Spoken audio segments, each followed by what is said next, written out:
ka atsoandriana arvely teto akadinandrina fitsingerena ny daty nanaovana ny raharaham-panambadiana izy mivady ka niverenan'izy ireo nahatsiarovana manokana ny tsy faritra efa nahabe ny tanàna azy ity. Mbola mahamihoritra amponina ity kandida izay noraisin'ny vahoaka Namboasary Atsimo tonga maro ihany koa omaly maraina. Tombanana ho 9 arivo ireo nisan'ny olona feno 20 taona nanomboka ny 7 oktobra lasa teo hatramin'ny 20 oktobra no tsy afaka ifidy amin'ny fiodinana voalohany sy ireo fifidianana ho avy hafa satria tsy misy ny fanovana azo atao amin'ny lisitry ny mpifidy ary nofanana ny ordonnance. Eninjato isan'andro no manao karapanondro eran'ny distrika enina eto Antananarivo. Tovolahy roa no maty tao anatin'ny ranon'ny Kopa-Androany ny iray hita io maraina io tetsy Anosizato, ny faharoa tamin'ny iray ora tolakandro tetsy Tanjombato.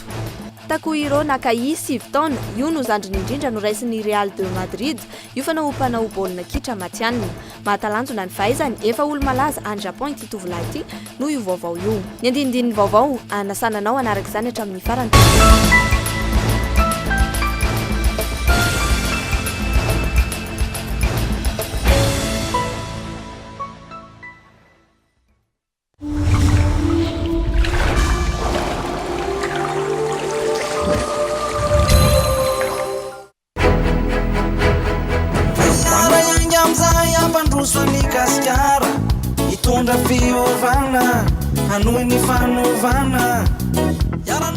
Malagasy miara-miainga ka tsy ho tompony mangataka atiny intsony. Mila olo tena miasa tsy be kabary tsy be politika mampivoatra ny ara-tsosialy sy ny miara Izy mahadimy amin'ny 20 oktobra fidy io ajo laharana fahenina.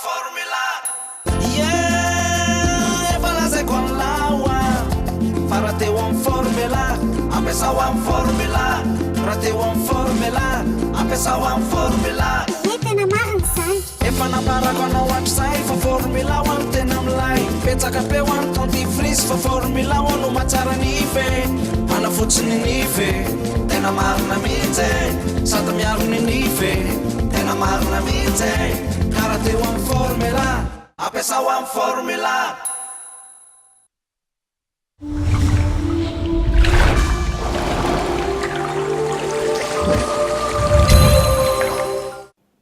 Aterina ny araba tompoko kilasy tompoko vavy amin'ny ity takariva ity fotoanan'ny fampahalalam-baovao eto amin'ny KOLO TV sy ny KOLO FM. Vaovao makasika ny afena ny vahoaka andavanandro, makasika ny sakafo maraina no entsika nomboana ny fampahalalam-baovao.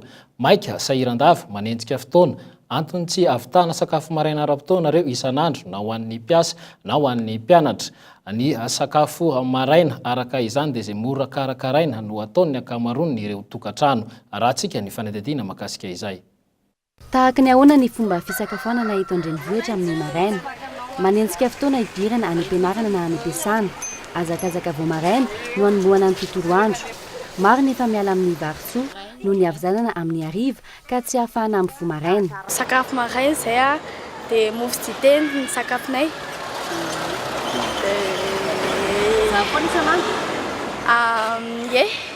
Fanenjehana le asa misy mahatonga izay dia tsy afaka fo maraina sakafo any an-trano tsy maintsy aty ivelany. Ianao zao manenjika amin'ny menjika fito sasany. dia isaky ny firy anao tonga ny fito mahery reo tonga eto fito lasaka matitidina ny fito zany tonga eto. Tsara raha satria ny asanay mafimafy. Manao vato ny asanay dia mafimafy tsy mety raha tsy sakafo maraina. Tsy mahavita va eny an-dalana mamonjy dite sy kafe. Isa maraina aloha tsy maintsy mihinana fa araka tokom-poazana maraina. Ohatra hoe vatafo maraina zao dia manao vatosoa na lasopy dia raha ohatra hoe tena tsy tafafo dia manao paina sy lasopy. Lasopy. Dia voky tsara ve? Dia mbola mihinana goûté avy eo? Na ilay goûté? Biscuit. Ho an'ireo efa miasa misy hevitra hafa, moramora kokoa ary mampihena ny fandaniana sy ny fotoana. Atao misy ambiny ny sakafo hariva hiverenana amin'ny maraina. Raha efa misy fivarotana efa mahazatra ho an'ireo mpiasa ka tsy mahavita manomana any an-trano intsony. Ny anahy zany ny ambo maraina amin'ny alina ihany no asiana ambo maraina dia iny ny hoaniko iny dia ny laoka koa ohatra izay iny no manko ary napango ohatr'izay. Ny anay zao ny sakafo le vary amin'ny hariva natao mihoatra dia ino no afanaina maraina moa rehefa indraindray dite sy mofo. Ezakilan'izay na mpiasy na mpianatra efa vita amin'ny mofo sy dite na ao trano na any tsena ny sakafo maraina. Mitombo ny isan'ny olona misakafo ivelan'ny tokantrano rehefa amin'ny maraina raha ny fanazavan'ny mpivarotra. Manodidina ny 500 ariary ny sakafo maraina ny ankamaroan'ny mpihinana eny amoron-dalana eny araka ny fanazavan'ny mpivarotra. Ka amin'ny enina varavavany amin'ny valo ny be loatra aminay. Zay ihany. Piasa rehefa zany piasa dia mpianatra. Malamy eo amin'ny tsinona zao ny olona iray karazabesany 500 na 700 zay ihany. Misy mofo dia misy vary, kafe, ronono. Inona tena be hinana ny ronono dia vary amin'anana. Enina sasany fa tamin'ny fito sasany eo. Dia piasa be sa? Tsy mifidy ilay izy fa misy piasa dia misy mpianatra dia misy ny mpanositosika akalesy reny dia mihinana daholo. Manao vary fa lasopy dia mofo dia mofo zany lokan'ilay lasopy dia zay lesy olona vary amin'anana sy kitoza. Tahaka izay avokoa ny endrika fisakafoana malagasy injena amin'ny fotoana vao maraina ka matetika manjary manamaivana ny sakafo maraina. Antoky ny fandehanan'ny asa tao ny fisakafoanana maraina izay mila ho feno hatrany. Tokony hitovy hatrany ny sakafo maraina ho an'ny ankizy na ny iray aman-dreny raha nambaran'ny mpitsabo iray. Reto fahazarany reto na vary sosoa ny fihinantsika malagasy na kafe sy mofo fotsiny izay verina fa tsy ho ampy ho an'ny tenan'ny olombelona izay fa raha ny tokony ho izy dia misy vary, misy laoka ara-dalàna ary tokony izy tsindry sakafo ohatran'ny sakafo rehetra. Ny tsara indrindra dia ranom-boankazo no mitondra hery ho an'ny tontolo andro sady misy vitamine ao anatiny. Ranom-boankazo natoraly zany manampy izay sakafo maraina izay. Azo atao koa nefa ny mihinana voankazo ho fanampy ny vary sy laoka izay hohanina. Ka na mofo sy ny kafe raha no hohanina dia tsara foana ny hanampiana azy ireny zavatra mba mitondra hery satria matetika ny mofo sy ny kafe dia tsy ampy ho an'ny tontolo andro. Noho ny antony ara-pahasalamana ny sakafo maraina no herin'ny tontolo andro. Ho antsika malagasy kosa ny ankamaroan'ny mponina mbola manamaivana izany ka matetika ny sakafo atoandro hatrany no atao misimisy. Mazava ho azy fa tsy misy fenitra azo arahana ihany koa ho an'ny 700 ny malagasy mampidi-bola latsaky ny $1 isan'andro. Akadin'andrina afakely ny androany ho an'ny kandida ajo andraina narivelo fitsingerenana ny daty nanaovana ny raha ampanambadian'izy mivady ka niverenan'izy ireo na tsy arovana manokana ny tanàna ny toerana sy nanaovana ny rarany tamin'izany fotoana dia akadin'andrina. Raitsaivina efa be ny tanàna teny toerana ihany koa ny kandida ajo andraina narivelo nandritra ny fotoam-piasany intelo miataona. Fanadidina. Fiaonan'ny iray aman-dreny sy zanaka. Toy ny fianakaviana iray akadin'andrina iray manontolo androany nandray ny be ny tanàna teo aloha lanim-bahoaka intelo ny Société.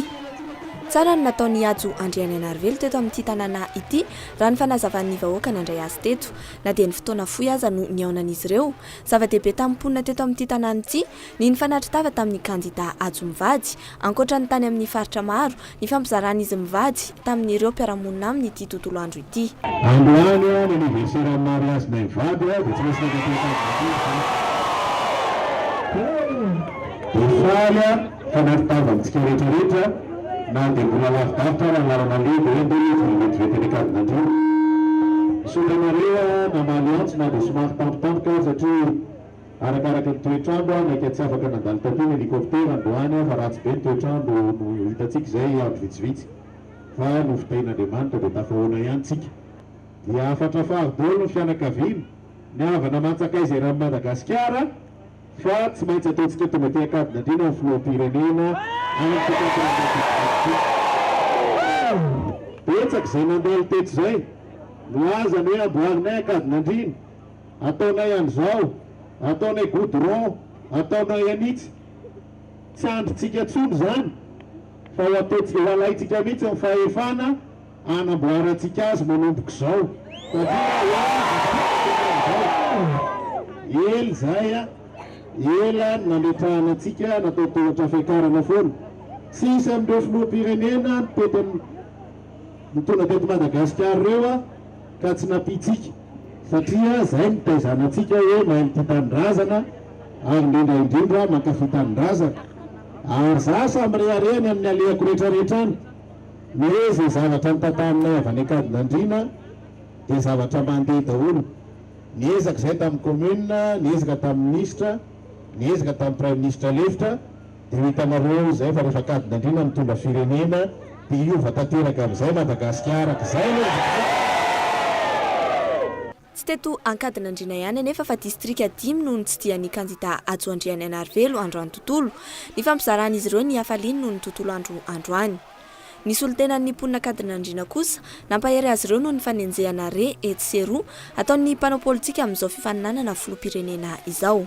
Ny fanamafisana ny fifankatsiavana sy ny firaisan-kina no enti mamaly izany hoy Adjoandriany Anarivelo namaly azy ireo. Be da be ny mpanenjika, be da be ny mpanaratsy. Iantso efa zatra an'izany satria matoa misy manenjika mbola niriny izy zany. Matoa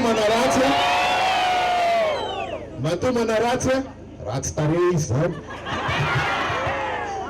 Ary matoa mbola mahita nolazaina foana dia satria tsy manakafitroka izy zany fa itsika dia kadin'andriana tsy maintsy mandroso samy ten'Andriamanitra daholo. Andriamanitra fihidanana hitatana dima avantsika iray avy toezo mifankapiavana sy mifiraisan-kinatsika ho asehantsika amin'izao tontolo izao. Ny taona enina amby 1990 no nanomboka be ny tanàna teto amin'ity commune ambanivohitra kadin'andriana ety ny kandida Adjoandriany Anarivelo. Hita taratra teto fa mbola mamioditra amin'ireo mpiara-monina amin'ny ety izy. Ny kandida izay tsy niova raha teo na tamin'ny fahatsoran'ny fomba fiteny na amin'ny fomba fiaina na ny fifandraisana aman'olona na dia izao mifaninana ho filoham-pirenena izao aza.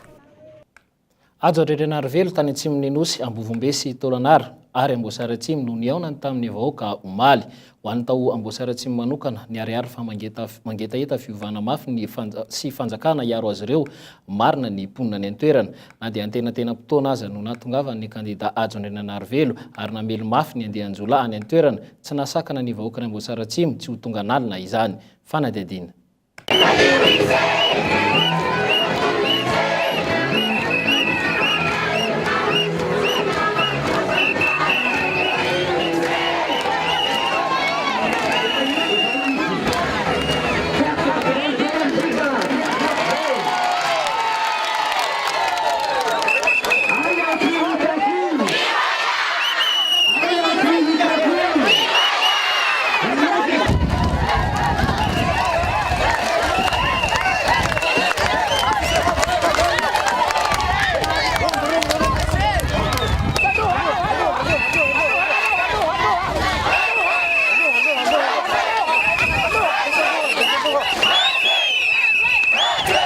Amboasaratsimo malaza ratsy amin'ny asandahalo distrika adin'ny fanjakana maro ny fandimby hatramin'izay ratsy lalana nefa be omby ahitana mpiray tanindrazana analin'ny maro nefa zara raha nisy nijery hatramin'izay isan'ny nahavitan'ny kandida Adjo fototra fitrasa ihany koa nandritra ny fotoana na tompona ndraiky mpanjakana azy. Nitsena azy ny vahoaka n'Amboasaratsimo efa nanakoako hatraty ny zava-bitany ary fantatry ny mpiray tanindrazana tsara ny fahavononany. Fahavitriana nanapirofo fa miandrandra fiovana mafy izy ireo amin'izao fotoam-pifidianana izao. Nisolo tena azy ireo ny senatera Kaleta izay zanaky ny tapany Atsimon'ny Nosy iny. Magnotany satria misy mpitondra fanjakana milaza fa misy kandida mpanjaka. Ia miareo telopolo kandida mpanjakana io mba tiany Amboasary ho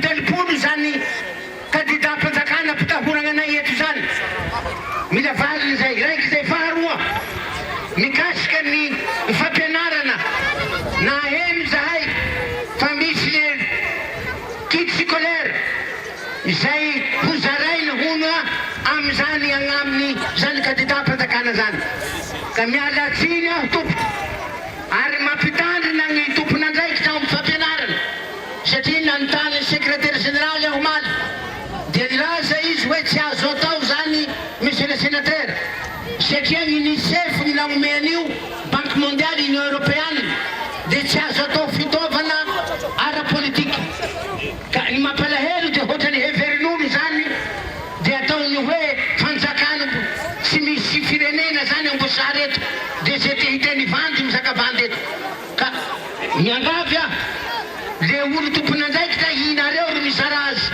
aza mpitahorina le mpampianatra le fonctionnaire.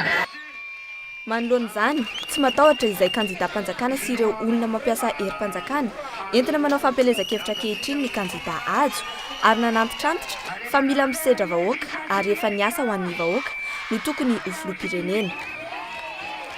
Isan'ny laharam-pahamehana tokony hojerena hatramin'izay ary hojerena maika ny fandriam-pahalemana aty atsimo ka tokony andiny tena ny mpitondra fanjakana tsy nahavidy tany hametraka izany filaminana izany hatramin'izay.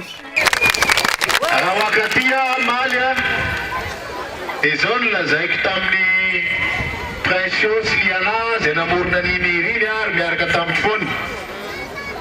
Makaina aloha ianareo menada fa zara ho any amin'ny tapany atsimo mba tiako fantatra hoe ianareo menada ve ny atongavany vahoaka ny faritra atsimo sa iza ka dia miporofonareo eto Ambosary androany fa isika menakavo mifankatina natongavanareo fa tsy lianazy pression koa dia teka ary manaraka izany zao koa no lazaina anao ny ala tany Antananarivo tsy misy olona ny président satria anao tsy mitondra artiste dia anao sénateur kaletarera ngamba ny fampiresaka ao an-tranony eo ka mba hoporofontsika ny Antananarivo fa vahoaka be tsika ny tonga tatia miaraka manangatana antsika dia saiko alain'ilay tovolahy sary hoe za zay Ambosary aloha rainaka manodidina mihitsy fa manjary tsy tandakana izy avy eo to dia miaraka dia marena ao sodra betsaka antsika menakavo tompo sodra betsaka fa misy hoalefanay ny Antananarivo hoe dia Ambosary tsy mila artista fa fitiavana ny be da be ambonina tany Ambosary dia tonga marobe zareo tonga eto zay araka ny voalaza teo no ny fifidianana filoham-pirenena fa isika dia vonona tanteraka sy miandritsika kasikasy politika sy miandritsika fanarahana miafina tany fa rehefa hoe tonga fotoana ilatsahana filoham-pirenena dia nanapa-kevitsika fa ilatsaka ary tonga voalohany nametraka ny taratasy ilatsahana izaya tsy mahalala zany kandidat-panjakana zany satria aminay any fanjakana dia ianareo isika vahoaka natao hoe fanjakana fa izaya dia kandidat-ny vahoaka fa tsy kandidat-ny olona mikaroka tombontsoa amin'ny fampiasana fanjakana ary zaya matolo latsaka dia samy fanandrina fa tsy hoe sary bakoly akory ka atosika vanerina kandidat sary bakoly ny fantatra hoe matetika fa tsy hoe sa kandidat-panjakana zany satria raha sara nga tonga dia milatsaka voalohany ohatratsika fa tsy miandro forana zaya mifahavonana ilaina amin'ny firenena ity ary ho an'ny mpanao politika dia no milatsaka ao anatin'ny fifidianana zay ihany mampanao politika fa tsy hoe manararoatra fahefana kory na hoe tendrenao misy na ho tendrenao zao zay vao bitapitaka toerany eo tsy ilaina zany raha tena mpanao politika marina ianao dia miatrika fifidianana milatsa be ny tanàna milatsa solombavam-bahoaka milatsa filoham-pirenena fa tsy hoe rehefa manana 4 course garde de corps dia lasa miseo matanjaka be raha matanjaka ianao afoany ny tsy fandriam-pahalemana dia amin'ny faritra Ambosary atsimo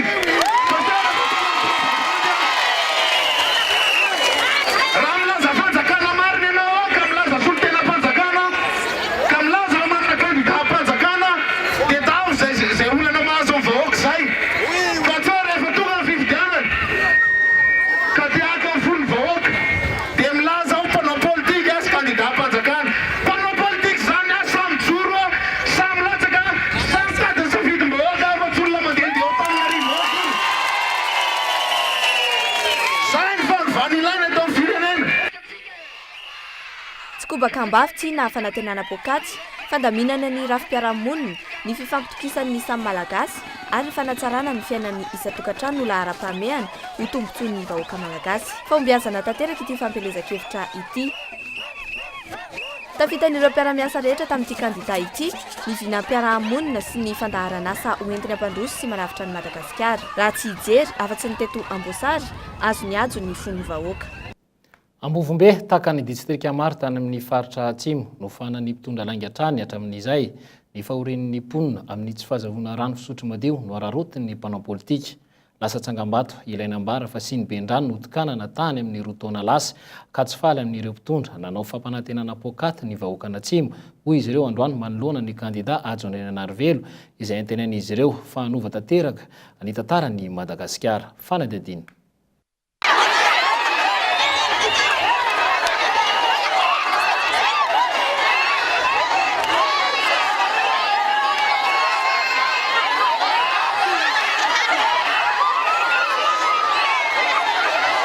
Azony vahoaka Ambovombe ny kandida ajo andriany Anarivelo.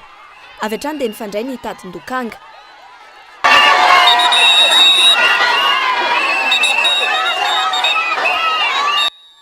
Efa relaza amin'ny fahitsiana sy ny fahaiza-mitantana fa indrindra amin'ny mangarahara amin'ny fitantanana ny volam-bahoaka ity kandida ity. Ny fandalovan'ny teto Ambovombe izay nampatsiahy ny mponina n'ireo fampanantenana pokaty fanaon'ny mpanao politika taty atsimo hatr'izay ka isan'ny tena maharary ny vahoaka any an-toerana 310 taona aty aorian'ny fahaleovantena ny tsy mbola misy mpitondra tena nahavany olana rano teto ary ny fandrebirebena vahoaka hatrany no natao. Ny antika ty miasa fa ty ndaty hanjary trimo avao tsy antika zay gabany.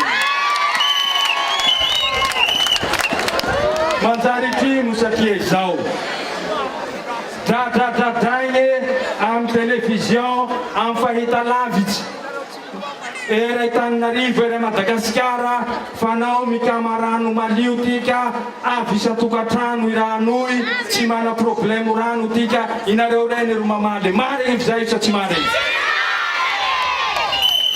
atavomafy ho ray sofia Antananarivo agny mariny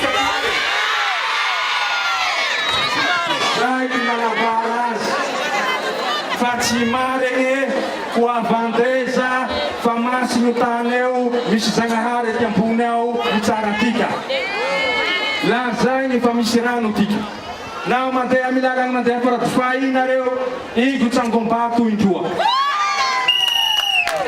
nanjary tsangam-bato tsy vita na nilazaiko zay nanjary hakeo uvandeu io mahatafara antika eo ka io no resetika fa tsy io no amin'ny fitiavan-tsezan'olo tokany etika fa tindaty magnasoa miasa zay ty haitika raha ray aman-dreny eo favarako antika matete o bureau région hanany roa vola lahatama i bureau mila vonjy hanany etya vola lahatama i tomabily andesy chef de région agny vola lahatama o tribune andaboly ao nihotraky namboary zokelahy koroy vola lahatama inagnarignabo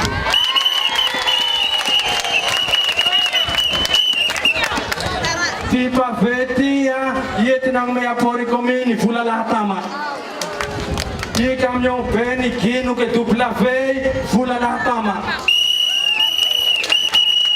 terrain d'aviation ao vita soa hanany eo vola lahatama taty aia koa izaory amin'ny Bombay. Ny olona mahitsy fisainana mazava loha tsy tia lainga sy afinafina rehefa feno ireo fepetr'ireo dia mora ho anparitra ity ny mandray ny olona iray tsy mahagaga arak'izany raha ty Ambovombe androy aty anaty vovoka sy lavitra andrina tsy tonga ny rano sy ny goudron aty no mifandroy ny kandida ajo sy ireo vahoaka marobe ireo. Nahitsy ny valiten'ny kandida manoloana ireo fomba fanao ara-politika tsy nahafahana andresy ny kere sy ny fahantran'ny vahoaka. Zay ny jorotsika, zay nandraisitsika fanapahan-kevitra, zay nandraisantsika hoe malagasy miara-miainga satria raha tsika menakavy mijery mitovy mandray lala mahitsy mitovy tsy handroso mihitsy ny firenena. Betsaka ny zavatra tanterahana teto amin'ny firenena hoy ianareo.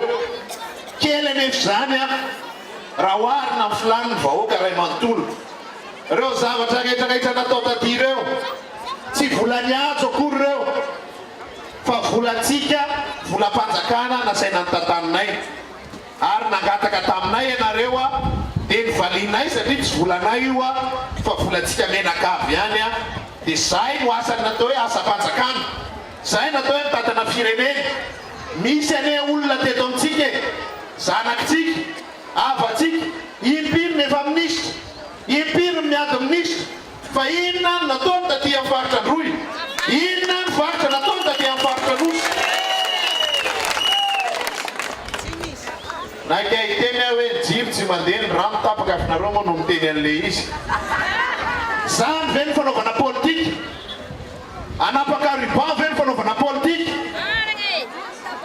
tsy azo ekeny zany ary zany manao politika zany a dia mitady a tombotsoam-bahoaka samy atrika vahoaka tra ny ataontsika androany zao fa tsy hoe olona miafinafina na olona miandro toerana ao an-taninarivo fotsiny a dia milaza fa hoe tena mamy-bahoaka sy tiany vahoaka ary mieritreritra ny ampiasa ny herin'ny fanjakana zay izy akory ny fanjakana isika menakavy reo ihany tsy misy fanjakana koatra ny vahoaka ary ny olona milaza fa hoe misy kandida mpanjakana dia diso lalana izy diso eritreritra izy satria zay ny fanovana n'laina teto malalaka ny vahoaka malagasy amin'ny safidiny fa ianareo zay mieritreritra fa mbola hoe anay fanjakana hoalaitsika io amin'ny 25 octobre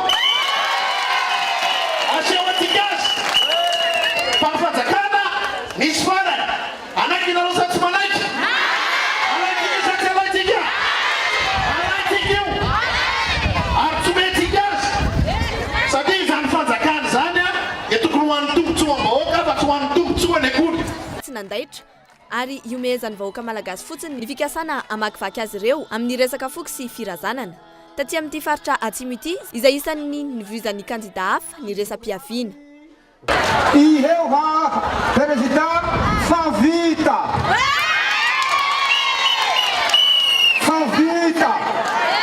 tiandro avarosisa faharoa magnaraky zay fa tsy hanaonava azy raha président nizilika agnalabe rehefa nizilika amy mila vonjy andiasa koa raha nao jerevana mitilafy zana président vaiakandro izao malagatsy atoro ietoy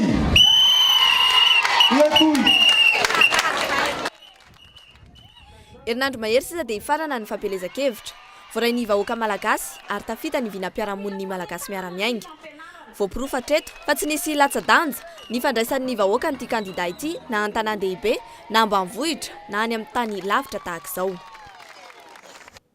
vao ny fifidianana fa fifidianana makasika ny solombavam-bahoaka kosa indray dia efa vonona hiatrika fifidianana ny kandida solombavam-bahoaka fanasana fampandrosoana Tsimdrano tarehiny Randriary Malala Arjona nafantatry ny maro amin'ny ilaintsoina hoe jaona elite nisokatra androany ny fobe fiasan'ny kandida etsy anosy zato arahantsika ny fanadadiana makasika izay trany ireo mpiaradia amin'ny kandida androany ary nanamafy ny paikady izay efa napetraka efa ela amin'ny fifidianana fa indrindra amin'ny fampandrosoana araka ny efa nahitana ity kandida ity teo amin'ny sehatry ny fandrarahana dia efa matipaika avokoa ny fanomanana ary miroso any amin'ny fahombiazana trany kasika ny fifidianana ho avy dia tokony mbola isy ny fanatsarana izay ataony ny vomera maleo tena amin'ny sanan'ny fifidianana na ny senita dia ny ampitombona ny isan'ireo trano fisainana na ny izoloara mba tsy isiny ny filaram-be satria Tsimdrano dia manana 420 sy 900 fokotany ka dia hitanareo amin'izao fa efa tena vonona dia vona izahay efa niteneko tamin'ny hainao manjery foana moa hatramin'izay fa efa telo taona zay no nanomananay an'ity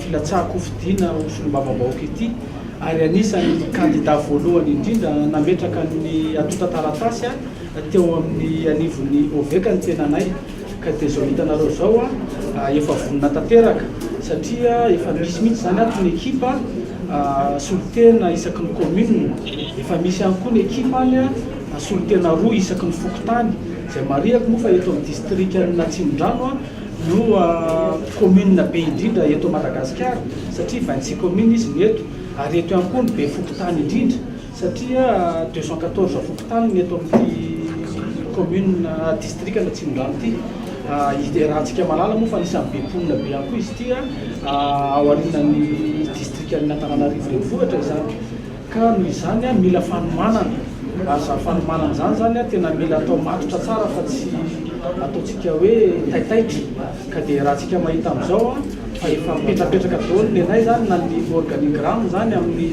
fitsizarana ny asa tsirairay ataon'ireo soliteny isaky ny commune reo ary eo ihany koa ny ataontsika hoe cartographie ny district Natsimondrano dia kortikenay mihitsy zany le toerana ahitanay hoe inona ny tena olan'ireo tatsara rehetrarehetra reo mari aketo moa fa 75% eto amin'ny Atsimondrano dia vonona ny kandidat ny fanasana fampandrosoana any Atsimondrano manamarika izany ny nandrotsaha ny atota taratasy voalohany teny anivo ny OVEC androany dia nisy ny famizarana sy fametrahana sy fitsinjarana ny asa ataon'ireo solitena isa-pokon'olona notolorana fitaovana toy ny finday ireo mpiara-miasa ao amin'ny fanasana fampandrosoana Atsimondrano mba ahafahana miasa aingana.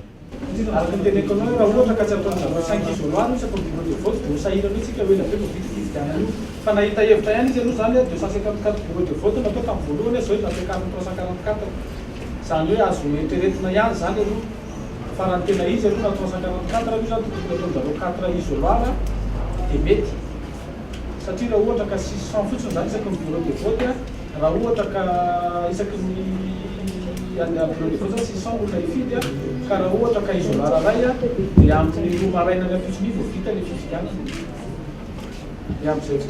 Mosokafana tamin'ny fomba ofisialy androany ny birao fiasan'ny kandidat Arjona Randriamalala eny Anosato efa misy ny fitaovana toy ny solosaina ihany koa amin'ny fanomanana ny fifidianana. Ny fahasiviny volana oktobra teo moa ny farana tamin'ny fomba ofisialy ny fanisana ny mpifidy fantatra nefa amin'izao fa mahatratratra any amin'ny 100 isan'andro ny isan'ireo karapanondrom-pirenena izay mivoaka amin'ireo distrika enina eto Antananarivo renivohitra.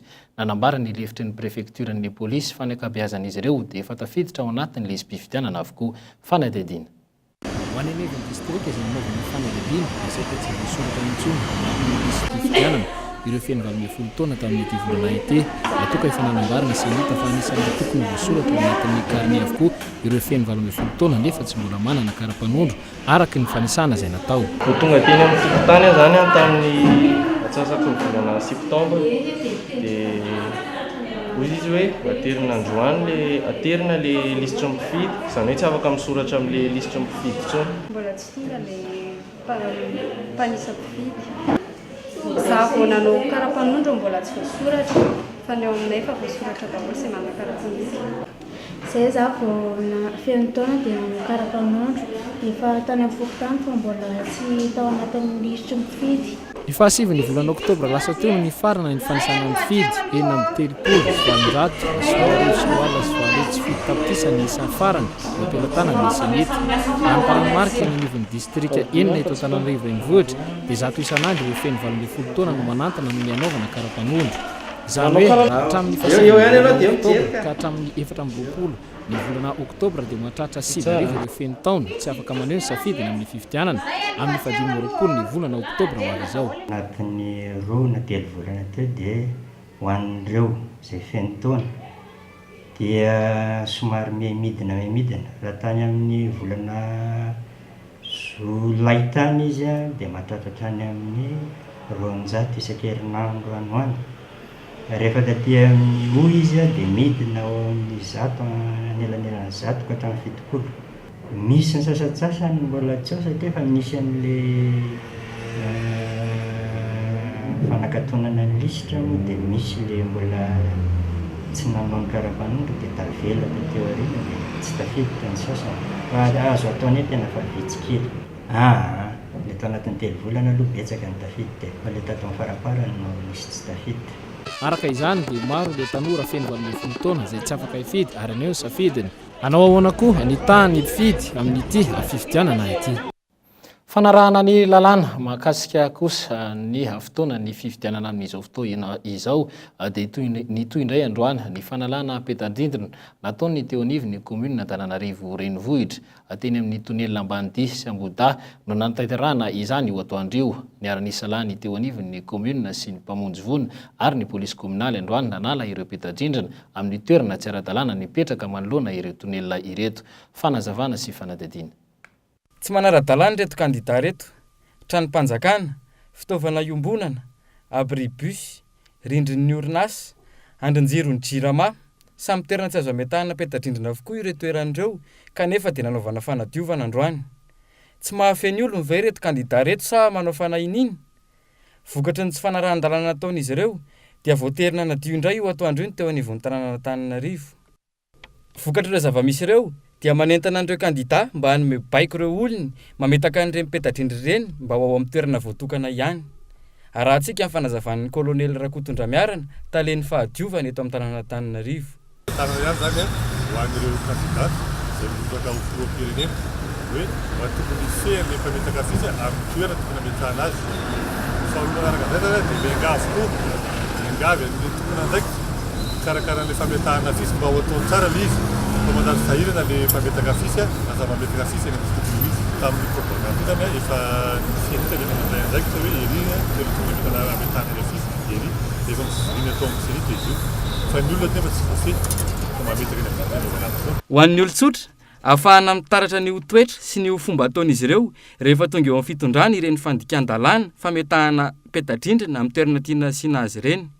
Tsy aivina fa raha ny lalàna dia afaka manongotra ireo petadrindrina tsy nomeny alalana eny amin'ny tambony sy ny tranony ny olon-tsotra raha toa ka voararaha ny lalàna ny manongotra ireo petadrindrina eny amin'ny tabilao natokana ho an'izany. Afa manoloana ny zava-mitranga teto amin'ny firenena, manoloana ireo trangam-piarahamonina mahatonga korotana eto amin'ny firenena, isan'izany ny resaka alajaza sy alatra tova dia nanao fanambarany io arivo io ny ministra ny fitsarana Ramatoa Kristina Razanamasoa. Nanambara izy fa eo ampelantanan'ny fitsarana ireo raharaha rehetra ireo ary mbola mandeha ny famitorana amin'izao fotoana izao. Noho ny antony filaminana no tsy maintsy nandefasana ireo olona voaroroy ho tsaraina aty Antananarivo ary efa misy ny fiara-miasa eo anivony ny fitsarana malagasy sy frantsay momba ilay famitorana na vahiny frantsay roa ny alakamisy lasa teo Tatsinosy be. Manentana ny olona mba hametraka ny fitokisany amin'ny fitsarana araka izany ny ministry ny fitsarana Ramatoa Kristina Razanamasoa fanazavana. Raha Tanosy be zany efa navita famitorana ny gendarme ary efa misy olona zany hoentina aty hoeto amin'ny fitsarana Antananarivo no andray andraikitra azy. Ny antony anie dia resaka fotsiny hoe mba hisorohana zany ilay savorovoro any Anosy be. Io tena olana izy io satria zareo mitandro filaminana koa manko izy tratra an'ilay voatery izy amin'ilay hitanareo ilay famehana hoe maika izy zany dia ataony azy zany zay avy tany an'ilay izy ao anatin'ny fotoana fohy dia fohy voafetra 48 heures ny asany be dia be dia manatitra izy any amin'ny fitsarana. Rehefa tonga any amin'ny fitsarana nefa zany ilay famitorana hitan'ny fitsarana zany fa mety hoe mbola tsy feny na ary fomba dia zay ray ataon'ny fitsarana na alefany zany hoe averina any aminareo ty dossier ty mba ho fenonareo dia iny zany ilay olona vototra. Dia eo zany mahatonga an'ilay fifandonana fa raha dossier tsotsotra mantsy ka hita fa ao anatin'ilay famitorana tena mivohitra avy eo le hoe le vesatra amin'ilay olona tazominy tsara reny ka. Amarana antsika ny fampalalam-baovao dia ny zava-nitranga dia tsy anosato tato anatin'ny rivolana valo raha kely indrindra ny olona hita fa dia tsy eroa raha ny vaovao nangon'ny mpanao gazety na io hita eny amoron-drano na io hita eny amin'ny narabe na atsingevan'ny rano eny amin'ny tsikafina ihany koa na hitana fatin-dehilahy iray dia tsy anosato avaratetezana androany fanadidina. Nitsangam-boly vao maraina ny mponina tetsy avaratetezana Anosizato androany. Lehilahy iray manodidina ny 570 taona efa tsy misy aina sady tsy manao akanjo intsony natsingevan'ny ranony kopa. Tamin'ny fitora sasany vao nakaron'ny mponina io fatin'olona io. Olona monina eo manodidina ny toerana nahitana azy ihany ity lehilahy ity raha ny fanazavana azo. Raha matona lasa lamba vao maraina ny nahity razan'ity voalohany ka ny antsony teo manodidina izy avy eo mba hampiakatra io razana io an-tanety. Sasany tamin'ny maraina nitondra lambanay avy any an-trano dia nasa lamba dia efa tonga teta dia nisy ny antso tery ambony verena sa misy fatin'olona eo ambany dia nijerena dia misy fatolona dia nisy mpitondra lakana teo dia mpitondra lakana teo zany napakatrazana keto. Raha ny fahitan'ireo olona teo manodidina dia nandro teo amin'ny ranony kopa ka latsaka tao anaty rano no mety ho nahafaty ity lehilahy ity. Fito sasany teo ngamana izy nitako napekana teo. Ny ambony avany zany izy ny ataony rano nidina tety dia nitonga tamin'ny lamba teo dia olona nampiakatra briquety nahita anazy teo. Ankoatran'izay io atoandro io tokony ho tamin'ny roa iray ihany koa dia lehilahy iray manodidina ny 20 taona no hita faty teny Tanjombato mbola tao amin'ny ranony kopa ihany. Lasa fanariana fatin'olona ve ny ranony kopa? Ahoana ny fanadihina mikasika azy ireny? Mila ho ray isan-kerinandro ny fatin'olona hita eto an-drenivohitra ankehitriny. Dia iny zava-nitranga tetsy Anosizato iny ihany koa no ametrahanay ny veloma mandra-pitafa ry tompoko lahy sy tompoko vavy ho amin'ny rampitso indray.